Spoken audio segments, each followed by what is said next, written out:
What's going on, guys?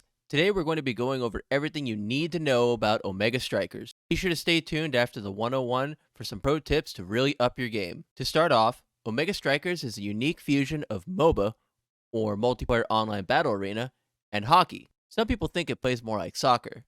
But in what soccer game can you do this? The main goal of the game is to shoot the ball, or core as the game calls it, into the enemy team's net to score a goal. First to 5 goals wins, but you have to win by 2 no matter what, even in overtime. So if you're up 4-3, when you go to overtime, you still got to win by 2. It's that simple. You play as champions named strikers. You pick your striker from a list of characters in the champ select before starting a game. It's 3v3, and each team consists of 2 forwards and a goalie. 2 forwards are generally strikers that have strong damage, poke, or burst damaging moves. The goalies tend to have a more defensive or supportive kit. Each striker has their own kit with 4 moves. Each move deals damage and has a knockback, which differs depending on each character. You have your basic strike, which is the same thing for everyone. Just a punch, kick, or thrust on a very low cooldown that can only hit the ball. I repeat, you cannot hit enemy strikers with it. Next is your primary, a low cooldown move that is each striker's main source of damage or knockback. The damage, knockback, and range vary striker to striker. Your secondary is your mobility move. The same rules apply for varying striker to striker again, but these moves are on a much longer cooldown. You need to be a lot more strategic with your secondary move. Use it at the wrong time, and you could be missing it during a critical moment where you could have scored had you had your secondary off cooldown. And finally, you have your special abilities. Once again, varying wildly, but generally following a pattern of offensive moves for forwards and defensive moves for goalies. Next, we're going to talk about status effects. There are a few different status effects you need to know about. Haste, which is a temporary speed boost you can get from a few moves, power orbs on maps with a bonus speed boost, or as a bonus effect from specific trainings. Stun. Self-explanatory if you've played any game in the last 15 years. If you're hit by something that stuns, you can't move for a short time. KO'd, or being knocked out. If at any point you get pushed into the edge of the map or a goal, you get knocked out and are forced to wait to respawn. This respawn timer is longer in overtime than it is during regulation. And finally, stagger. This is the big one. Your health bar is actually a stagger meter. Every time you take damage, your stagger meter goes up a bit. If it maxes out, you are now staggered and any knockback is significantly increased.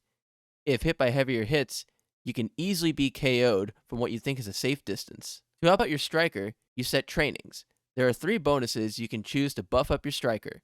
You've got 5 categories of trainings. Sniper buffs your projectiles and longer ranged attacks. Speedster buffs up your haste and movement abilities. Controller buffs up your size and stagger resistance. Brawler buffs up some of your hits and abilities.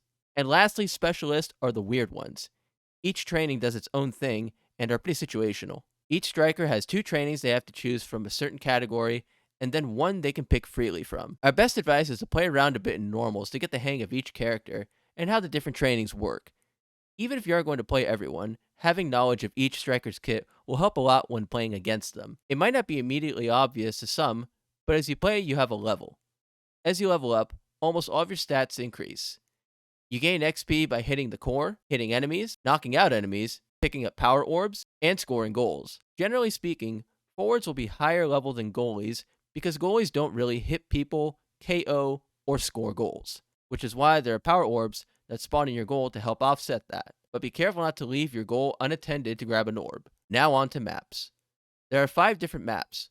Well, they're basically the same map with different obstacles on them. Origins and Home Stretch are essentially the same thing, a big open map.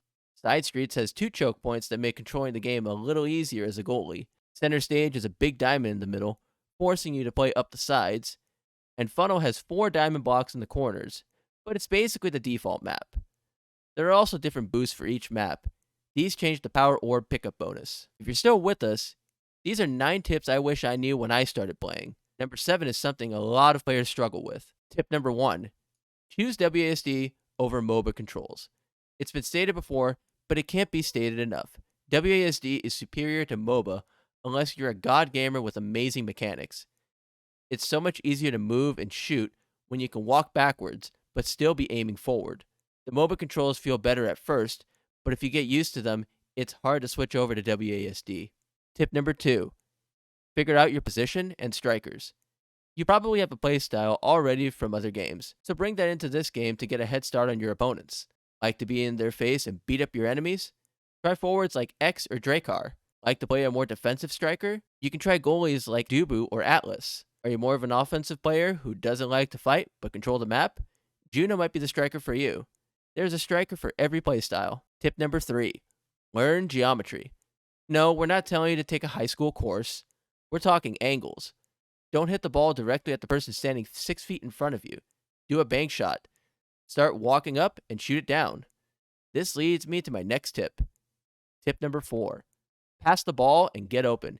Seriously, it's a team game, and this team game is all about passing to get around the opponents. You can trust your goalie to be the goalie. Don't stand in the goal and help them. It's just going to make their job harder. Your job as a forward is to get goals. You aren't going to get any by chasing the ball around. You've got to be strategic. Tip number 5. Strike second. Now I know what you're thinking. Strike first. Strike hard.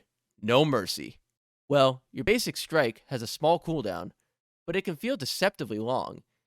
If you let the enemy forward strike first, you can strike right after them, and they can't retaliate. Tip number 6. Learn combos. There are a few combos that are really hard to counter. Luna's rocket into her dash can be disgustingly effective when they aren't expecting it. Estelle can hit the goalie and the ball at the same time. Juliet can cast her strike and her primary as she's dashing to follow up for a big hit. Tip number 7. Keep your eyes open. You've got to watch the whole map, not just you and the ball. Try to keep a mind out for how your teammates are playing. Are they good at getting open for passes? Take advantage of that and pass it to them. What about your opponents? Do they have a forward who is just trying to bully your goalie? Push the 2v1 and keep up the pressure. Is the enemy Estelle really good at timing her poke to score goals? Change how you time your moves. Tip number 8. Watch your positioning. You can be at full health and get pushed off the map if you're standing too close to the edges.